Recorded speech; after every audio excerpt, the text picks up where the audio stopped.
Ronda da Cidade. Oferecimento. Luiz Tintas, onde a qualidade pinta. O mundo passa por grandes transformações. É preciso evoluir sempre. Nós da Luiz Tintas acompanhamos essas mudanças e evoluímos para fortalecer o nosso elo com você, atendendo também nossos clientes com ferramentas e EPIs. Modernizamos a nossa marca e trouxemos para ela o que temos de melhor: a alegria e vibração das cores. Transformamos o que você sonha em realidade, encanto e bem-estar. Luiz Tintas. Tintas, ferramentas e EPIs.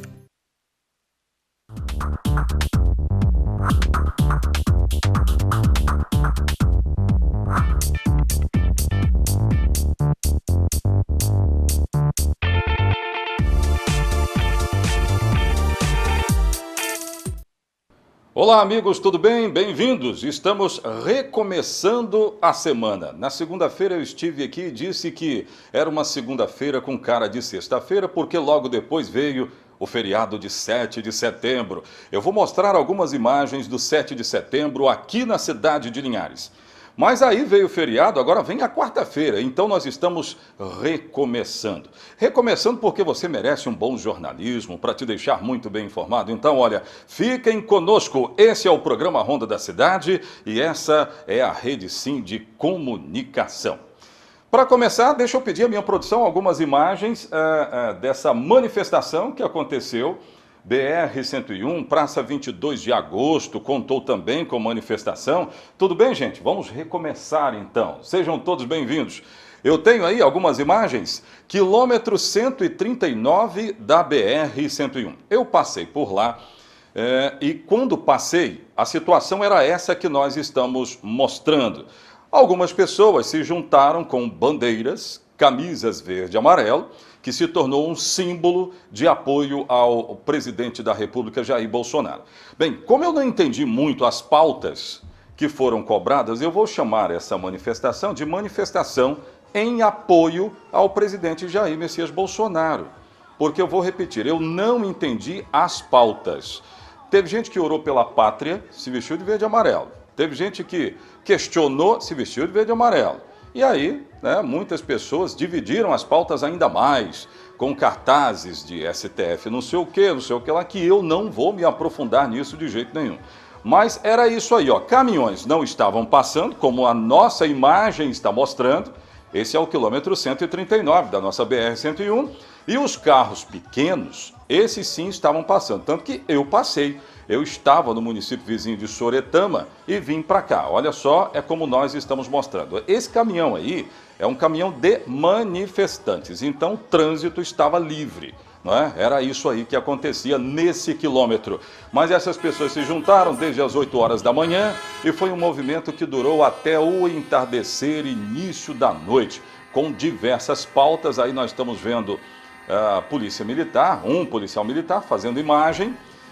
E isso foi visto em vários pontos aqui da cidade de Linhares. Nós estamos no dia depois das manifestações, que a gente ainda apura resultados. Aí já é a Praça 22 de Agosto, gente. Praça 22 de Agosto, onde muitos manifestantes estiveram lá, também em apoio ao presidente Jair Messias Bolsonaro. Mas com um contexto muito mais ecumênico, mais religioso. E isso de fato aconteceu. Centenas de pessoas se juntaram na Praça 22 de Agosto para orar pela pátria. Foi isso que aconteceu. Então, em diversos pontos, nós tivemos aqui na cidade de Linhares essas mensagens que são de apoio ao presidente Jair Messias Bolsonaro e oração pela pátria também. Ainda hoje eu falo sobre violência. Teve homicídio registrado em Soretama e um duplo homicídio registrado no município de Linhares. Eu vou falar sobre isso já já. É assim que começamos então, no rádio ou na TV, a notícia chega até você.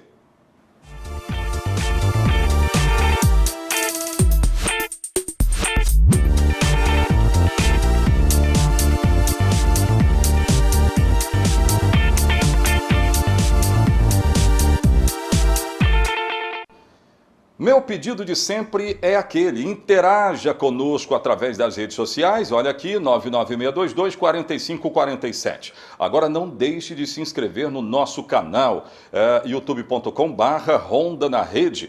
Eu encontrei hoje uma pessoa lá na 16ª Regional, onde eu fui hoje de manhã, conversei com o delegado Tiago Cavalcante, daqui a pouco você vai ver.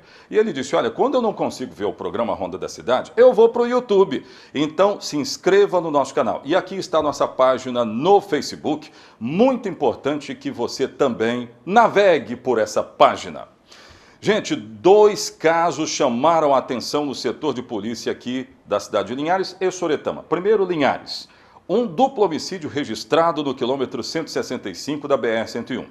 Eu não sei se eu posso usar umas imagens adicionais, porque daqui a pouco nós vamos explicar mais do que aconteceu. O que aconteceu nesse quilômetro 165 entre Rio Quartel e Bebedouro. Aí, ó, neste palio que nós estamos mostrando, alguns populares aparecem ao fundo, a Polícia Militar, um integrante da ECO-101 também aí, ó, Polícia Rodoviária Federal, 2 corpos, 2 pessoas assassinadas.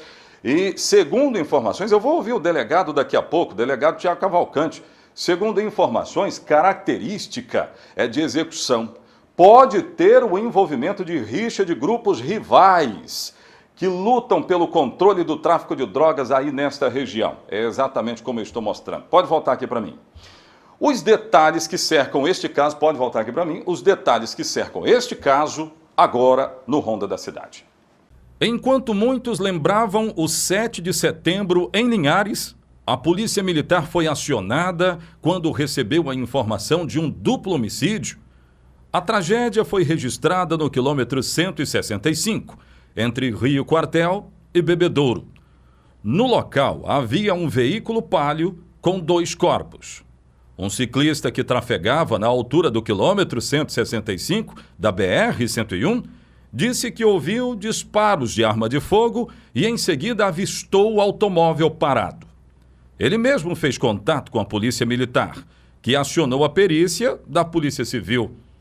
As vítimas foram identificadas: Juliéder Coutinho dos Santos Cunha, 33 anos, e Odirley Neves Rodrigues, de 24 anos.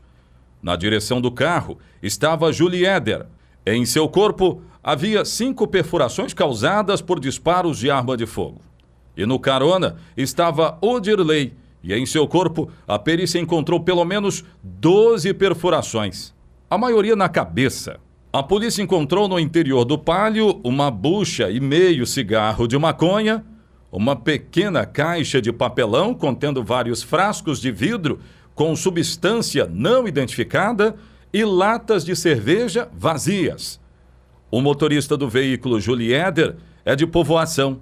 O Dirley é de Bebedouro.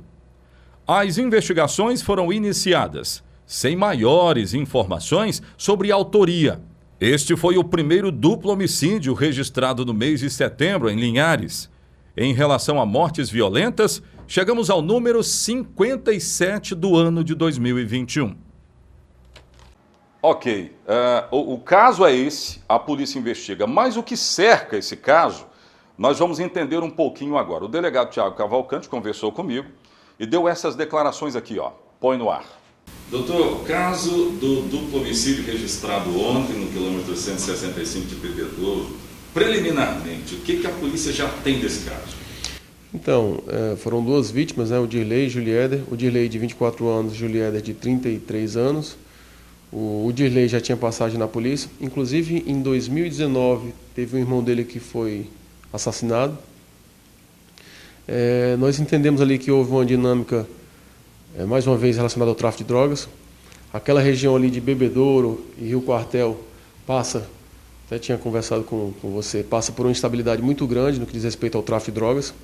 Embora a Polícia Militar Civil tenham realizado ações rotineiras lá, intensificado nesse último período, a gente percebe que é uma região que necessita realmente de mais atenção e mais cuidado. Então, assim, tudo indica que um tráfico de drogas lá tem gerado esses conflitos, né? Tem 3 grupos lá que a gente já está monitorando e devagarzinho a gente espera dar uma resposta para a sociedade no sentido de tirar esses indivíduos aí de circulação. Doutor, o que foi encontrado dentro do carro é suficiente para a polícia manter as convicções? Então, inclusive, foi reportado que encontraram 30 frascos com uma substância que ainda não foi identificada qual é. Foi realizada a remessa à perícia, vai nos informar ali se é já algum indício de tráfico. E é muito importante agora o trabalho pericial, identificar ali a dinâmica do crime também, para a gente entender se foi uma emboscada, se foi um desacerto, se haveria ali uma comercialização que não deu certo. Isso, com o passar dos dias, a gente vai conseguir identificar melhor. Então, doutor, naquela região ali, a polícia tem tido muitos registros. E aí a minha pergunta é com relação a Bebedouro e Rio Quartel. Bebedouro a gente já sabe que tem, né, esse caso, essas rixas e tal, mas Rio Quartel estaria na mesma situação? Então, os grupos ali se interlaçam, né? Eles frequentam os locais como se fosse um só, né? Assim, a venda, a traficância se dá ali de uma forma muito próxima um do outro. E observa, inclusive, que a nossa última operação foi relacionada em Rio Quartel, né? Nós tivemos ali a visita da polícia, da Força Tática, cumprindo um mandado que foi da Polícia Civil, nessa parceria que a gente tem muito boa. E o último homicídio que tivemos lá, também já foi identificado o autor, e a gente está tentando trabalhar dentro da nossa máxima velocidade, da nossa máxima eficiência, dentro das condições que a gente tem, né? Tem sido redundante, mas a gente vai tocar nesse assunto.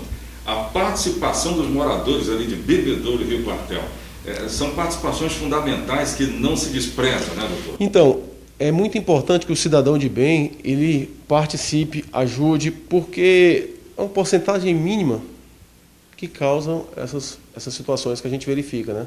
Você vê uma comunidade, não necessariamente em Rio Quartel ou Bebedouro, mas aqui mesmo, você tem um residencial Rio Doce, etc., e um número aumentado de homicídios, quando a gente sabe que investiga, que é uma porcentagem mínima, né? Ali, daqueles indivíduos que são realmente bandidos, traficantes. Então a gente pede que a população de bem denuncie através do 181 que sua integridade, sua identidade vai ficar mantida em sigilo total. Tomara que haja uma boa investigação e aí a população tem as respostas que ela precisa. É sempre muito maçante quando a gente fala aqui de um duplo homicídio registrado nessa região de Bebedouro, Rio Quartel, regiões que precisam do aparato policial. Daqui a pouco de volta eu vou falar do caso de Soretama e outras notícias no programa Ronda da Cidade. Eu volto já.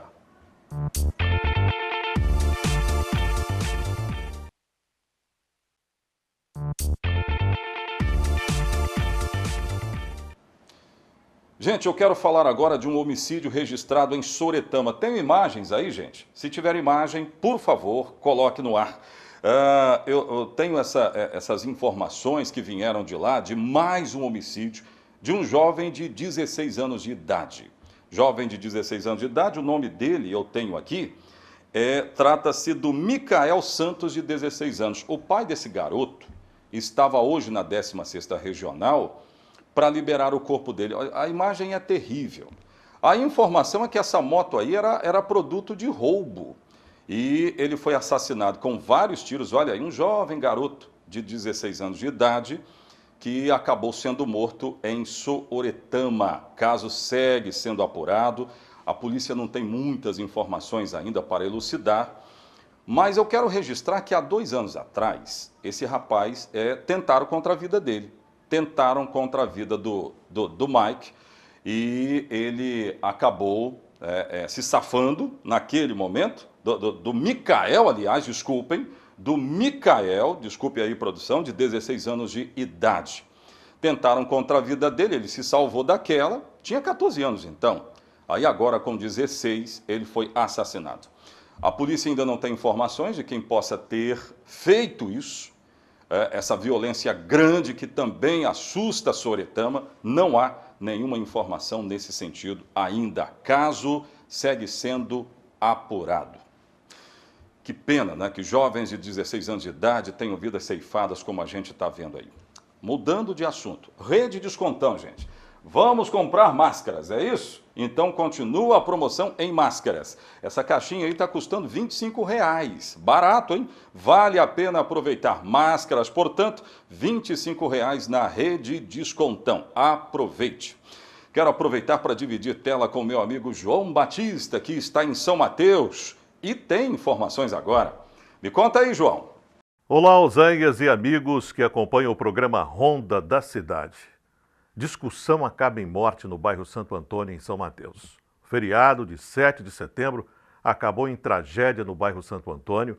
Ed Carlos Pereira Santana, de 40 anos, foi morto a facadas após discutir com um suposto amigo no interior da residência do acusado. Quando a polícia chegou, o homem havia fugido. A mulher do acusado disse não saber o que teria motivado a discussão. Mas teve violência também no interior de São Mateus, na comunidade de Santa Maria. O vaqueiro Everaldo Andrade, de 48 anos, foi assassinado com requintes de crueldade. E, de acordo com a perícia, a vítima foi morta a pedradas, pauladas, facadas e ainda teve parte do corpo queimado. Segundo populares, na noite anterior, a vítima foi vista em companhia de alguns suspeitos que têm passagens pela polícia. Informações da Polícia Militar dão conta de que o autor do crime teria fugido para o município de Carlos Chagas, em Minas Gerais. Mais violência. Um homem de 31 anos foi preso pela polícia no bairro SEAC após esfaquear e matar Adriano Martins Soares, de 43 anos. O crime foi registrado na tarde de segunda-feira, na Rua do Jambo. Ao ser preso em flagrante, o acusado confessou o crime e relatou aos policiais que matou Adriano porque ele havia se negado de emprestar o veículo. Ambos iniciaram a discussão e Adriano acabou levando o pior. Na comunidade de Nova Imorés, a polícia teve êxito na prisão de um traficante. Com a ajuda do cão farejador Joy, os policiais localizaram um revólver calibre 38, drogas, munições e dinheiro. Estes foram os destaques de hoje, desse final de semana prolongado aqui na nossa região. Voltamos ao estúdio com você, Oséias, e até amanhã, se Deus quiser.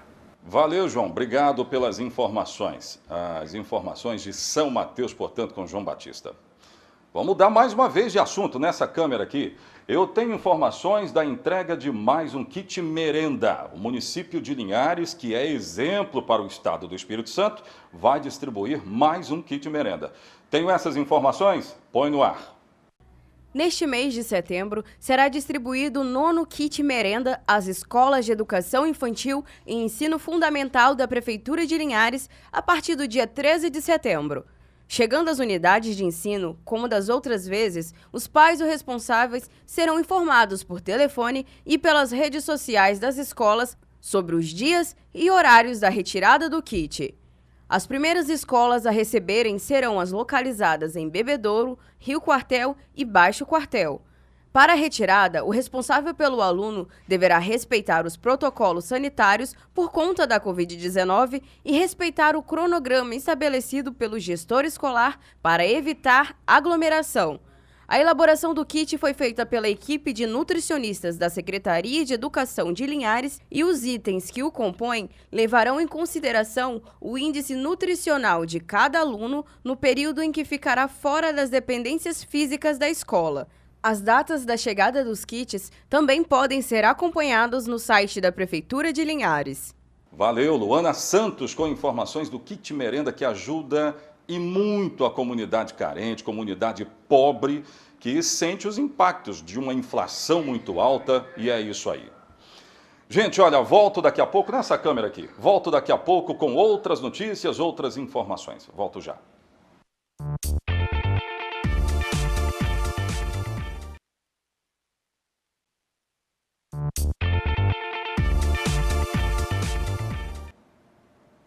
A notícia que eu tenho agora interessa a todo o estado do Espírito Santo. Atenção, eu já passei por isso que eu vou relatar aqui agora. Criminosos estão usando uma nova modalidade de golpes. Eles estão se passando por atendentes bancários. E aí começa a falar um monte de baboseira, cobrando dívida de você. Ó, seu nome está indo para o SPC, se você não pagar hoje, seu nome vai para o SPC. E olha que tem muita gente pagando, hein? Isso é golpe, atenção, da cadeia. Eu tenho essas informações e, repito, valem para todo o estado. Põe no ar. Com as novas tecnologias na palma da mão, cada vez mais pessoas estão conectadas na internet. Com esse cenário, os criminosos estão aplicando golpes mais sofisticados e atentos às mudanças do mundo digital. O Banestes chegou a identificar tentativas de fraude contra os clientes capixabas, principalmente o da falsa central de atendimento telefônico. Segundo o diretor de riscos e controles do Banestes, Carlos Arthur Hauschild, no caso desse novo golpe, o fraudador liga para a vítima se passando por funcionário do banco. A pessoa se identifica como funcionário do banco falando, olha, você fez um Pix de R$ 2.500? A pessoa fala que não. E esse fraudador, para pegar a confiança do nosso cliente, fala que conseguiu estornar essa operação que nunca existiu, né? Ele pega a confiança do cliente, porque teoricamente ele evitou uma perda, e pede para o nosso cliente ligar para o 0800 do banco, né, que é o número do banco. Porém, o fraudador e a pessoa, né, quando tem esse susto, imediatamente faz a ligação para o 0800 do banco. Porém, o fraudador reteve a linha, ele não saiu da linha telefônica, ele continuou na linha. E quando essa pessoa, quando o nosso cliente liga, acha que está falando com a central de atendimento, está falando com o fraudador. Ele fala que é da central de atendimento, inclusive ele repete a fala que o Banestes fala na central de atendimento, né? Pede se o nosso cliente tem algum celular e pede para esse nosso cliente baixar um aplicativo no celular. Quer dizer, a ligação do telefone fixo, ele pede para baixar um aplicativo no celular, esse aplicativo é um aplicativo espião. Na verdade, tudo que tu vai estar digitando ali, o fraudador vai estar vendo, né? Ele vai ter o acesso remoto do celular do nosso cliente. O nosso cliente é induzido a entrar na conta, ainda o fraudador fala que não, para não falar a senha, porém, quando ele digitar a senha, o fraudador vai estar vendo. Quer dizer, um segundo golpe que está ocorrendo muito mesmo nesse momento. E não para por aí. Carlos destacou ainda que os golpistas podem usar até de recursos tecnológicos, como gravações e menus, para aumentar ainda mais a confiança junto à vítima. O 0800 que eles falam é do banco, a fala é igual da nossa central de atendimento, e sempre vem uma relação de confiança. Às vezes falando o nome da mãe. Nesse caso, a central falsa, ele fala que ele evitou uma perda para o cliente, né? Então, quer dizer, o cliente se sente uma confiança. E, infelizmente, essa engenharia social induz ao nosso cliente, né, a baixar esse dispositivo ou acessar uma página falsa, com que faz com que há a perda. Dados da Federação Brasileira de Bancos, FEBRABAN, mostram que no primeiro bimestre deste ano, os ataques de phishing, tipo de técnica utilizada para enganar pessoas e coletar dados confidenciais, cresceram em 100% em relação ao ano passado. Já os golpes da falsa central telefônica e do falso funcionário de banco tiveram um crescimento ainda maior, de 340%.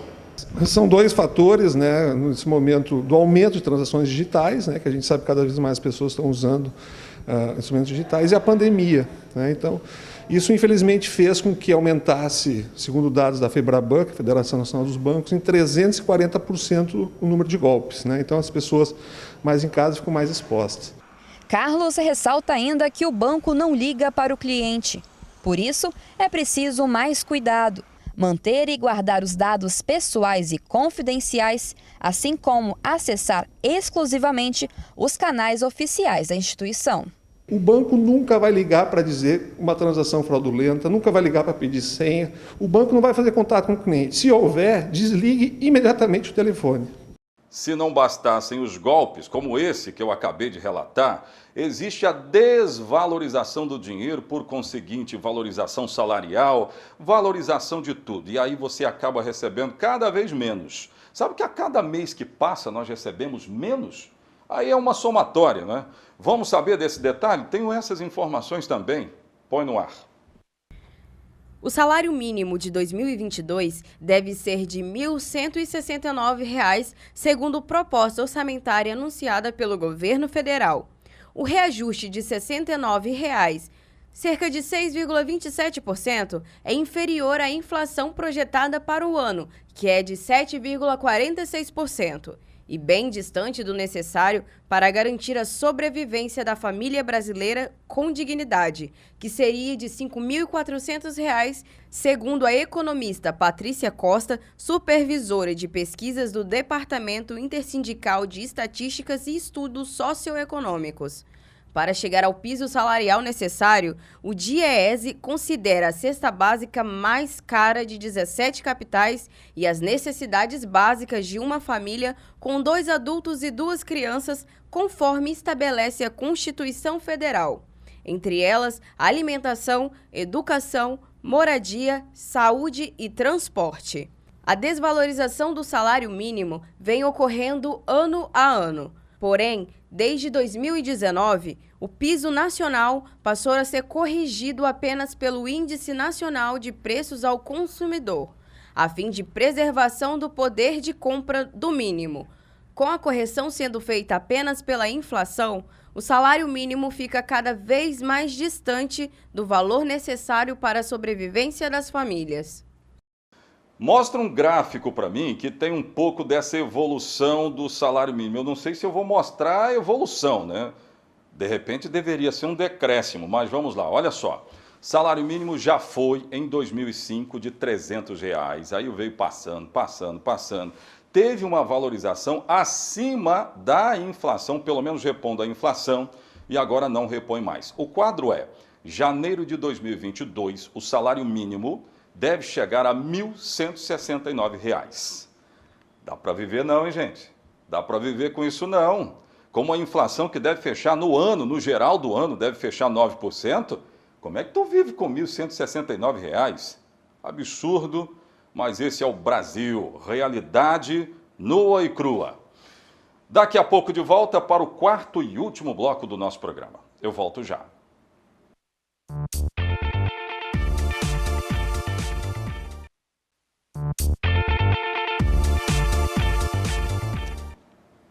Trazendo informações, atenção motoristas de aplicativo. Eu tenho um dado aqui que é pelo menos muito preocupante. São 7 casos de assaltos contra motoristas de aplicativos registrados no estado do Espírito Santo em um único dia. Não é? Todo dia tem motorista de aplicativo sendo assaltado. É bom redobrar a sua atenção. Eu tenho essas informações para todo o estado do Espírito Santo. Põe no ar. Insegurança e muito medo de sair para trabalhar. Esses são os sentimentos de diversos motoristas de aplicativos na Grande Vitória. É que o número de profissionais da categoria que são vítimas de criminosos tem aumentado a cada dia. Exemplo é essa vítima que não quis mostrar o rosto. A motorista, que trabalha na área há 3 anos, sai de casa todos os dias sem a certeza de que vai voltar em segurança. Porém, eu preciso trabalhar. E, assim, se eu parar de trabalhar, se eu parar de levar o sustento para minha família, aí eu me torno refém desse medo. Mas muitos motoristas passam pela mesma situação que eu passo hoje, né? Do medo de trabalhar. A motorista contou ainda que já passou por situações desesperadoras e de vulnerabilidade, simplesmente por ser mulher. Além de ter sofrido assalto durante uma corrida, também já foi alvo de abuso por parte dos passageiros. Eu fui vítima de abuso, foram passageiros que tentaram, abusar de mim, botaram botou a mão no meio das minhas pernas, o outro pegou minha mão, botou nas partes íntimas dele, dentro do carro. E não para por aí. A motorista, que trabalha na Grande Vitória, teve o seu carro levado por criminosos. Eu fui na frente do carro e um veio pela janela e já abriu a porta do carro e eles já entraram. Eu fui ser assaltada, mas por serem 3 homens eu acabei sendo intimidada e acabei indo, um pouco mais à frente eles anunciaram o assalto. Eu fui deserta, eles levaram tudo. Emerson também foi vítima na Grande Vitória de assaltantes no final do ano passado. Quando eu passei no bairro Itaquari, logo em seguida, na subida do bairro Expedito, eles anunciaram assalto. 2 elementos que estavam na frente mandou encostar o carro e o de trás jogou a arma na minha cintura. Logo em seguida, eu encostei o carro, aí levantei a mão, como fazendo a posição de que estava me rendendo. E em seguida ele pensou que eu ia reagir, pegou a ponta da arma e bateu 2 vezes na minha cabeça. Aí pediram para mim sair do carro, logo em seguida eles seguiram em fuga. No Espírito Santo, cerca de 18 mil pessoas trabalham como motoristas de aplicativo e estão sujeitos a serem assaltados enquanto trabalham. Segundo dados da Associação dos Motoristas de Aplicativos do Espírito Santo, diariamente são 5 a 7 pessoas assaltadas por dia na região metropolitana. Número que assusta todos que precisam trabalhar nesse setor. Isso é assustador. Provavelmente, enquanto estamos aqui gravando, algum motorista está sendo assaltado nesse momento na Grande Vitória. É um número que assusta e traumatiza, porque são situações que geralmente levam e envolvem também grande violência contra o motorista por aplicativos. De acordo com o vice-presidente da Associação dos Motoristas de Aplicativo do Espírito Santo, Ricardo Avelino, a forma que os criminosos agem costumam ser semelhante. Eles fingem ser passageiros e, durante a corrida, anunciam um assalto. Em alguns casos, os criminosos costumam ser violentos. Não basta o assalto, o roubo, também eles geram enorme violência contra o motorista, eles empregam violência sim, ameaçam, e como todos os dados do motorista estão expostos na mão dele, ele tem a placa do carro, ele tem o nome do motorista, eles até ameaçam que se o motorista der queixa, eles sabem como encontrá-lo. Ricardo, que luta pelos direitos da categoria, destacou a falta de suporte das empresas para desenvolver estratégias que possam combater esse tipo de crime. Elas são empresas que estão voltadas apenas para o âmbito comercial do negócio e não estão preocupadas com a vida do motorista. Quando o motorista sai, seja por morte, assassinato ou se desliga pelas condições difíceis de trabalho, eles estão com campanhas milionárias para trazer novos motoristas para a plataforma. O que nós queremos é o cadastro do passageiro com checagem de antecedentes criminais. Isso é imperativo. Os motoristas estão exigindo isso, as plataformas precisam nos dar uma satisfação sobre isso. Gente, é perigoso tanto para o motorista de aplicativo, muitos aqui andam, né, com os aplicativos, eu também, é perigoso para o cliente e para o motorista de aplicativo também. Tem que ter boas investigações, tem que achar quem faz, é isso aí. Virando mais uma vez a chave, nós falamos até a semana passada de muita chuva aqui no estado do Espírito Santo. E elas realmente aconteceram, tá? Como é que tá o tempo lá fora? Coloca uma câmera lá para mim. Abre uma câmera lá para mim. Como é que tá o tempo lá fora? Ó, sem previsão de chuva para hoje. O tempo tá nublado, parcialmente nublado, mas sem previsão de chuva. E aí está o pós 7 de setembro nas estradas, como nós estamos mostrando. Agora, sabe o que pode acontecer? Essa crise hídrica pode redundar em escassez de água em muitos municípios do estado do Espírito Santo. Vamos saber? Tenho essas informações.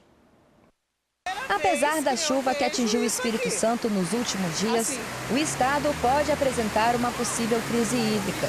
De acordo com informações do Fórum Capixaba de Comitês de Bacias Hidrográficas, até o final deste ano, essa situação pode afetar diretamente o Espírito Santo. Nós não estamos num momento tão crítico quanto o centro-oeste brasileiro e a bacia do Paraná, mas é um quadro que requer muita atenção, porque o nível dos rios estão baixos e a vazão está baixa. Até certo ponto, é uma característica natural desse período de estiagem. Mas como nós estamos sempre influenciados por fenômenos globais, como a mudança climática, fenômenos como Laninha, a retomada das chuvas pode atrasar um pouco. Ainda de acordo com informações do Fórum, a quantidade de chuva no estado nos últimos meses foi o menor do que o previsto, o que reforça ainda mais os níveis de atenção. Estudos indicam, segundo o diretor-presidente da Agência Estadual de Recursos Hídricos, Fábio Anerti, que o fenômeno Lanina, que vai predominar no final deste ano, pode não trazer muitas chuvas para a região sudeste. A tendência é que esse fenômeno faça as chuvas atrasarem um pouco mais e a virem numa quantidade menor. Então, isso preocupa um pouco mais e requer mais esforço da nossa parte em usar a água de forma cada vez mais racional. Nós temos aí todo um processo de orientação para a sociedade para que a gente consiga passar da melhor maneira possível esse período. Um relatório da Agência Nacional de Águas e Saneamento Básico mostrou que a seca piorou em 15 estados brasileiros, inclusive o Espírito Santo. Por isso, muitas cidades já enfrentam racionamento. Os reservatórios do subsistema Sudeste e Centro-Oeste, onde ficam as hidrelétricas que respondem pela maior parte da geração de energia no país, estão com apenas 23% da capacidade.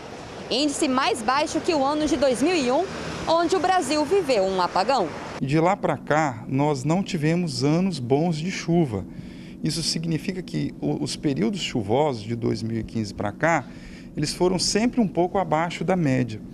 Isso faz com que a recarga dos nossos aquíferos, dos nossos rios, se torne mais baixa, né?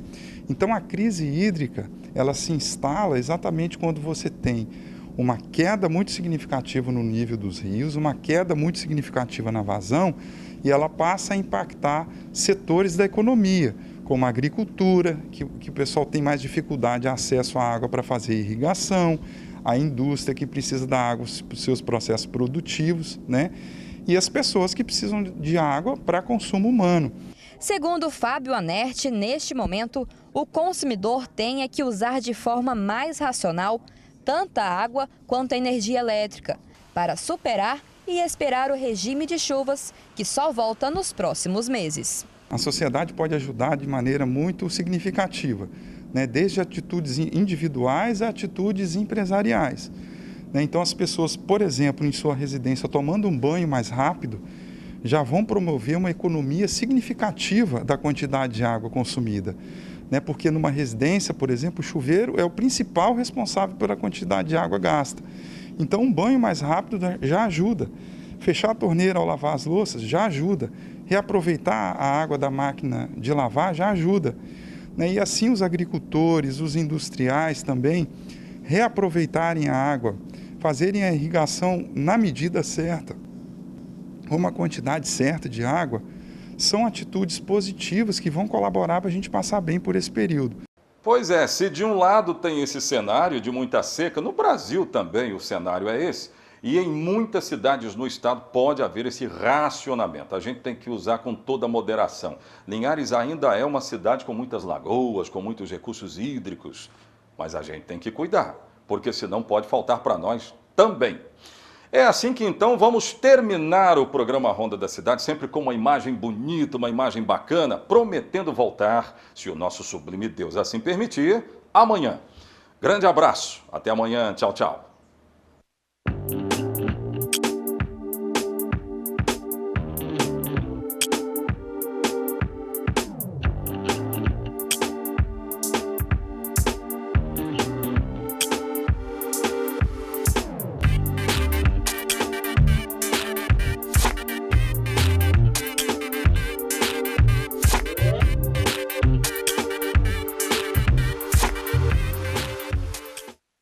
Ronda da Cidade. Oferecimento.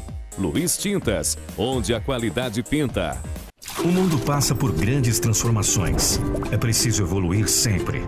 Nós da Luiz Tintas acompanhamos essas mudanças e evoluímos para fortalecer o nosso elo com você, atendendo também nossos clientes com ferramentas e EPIs.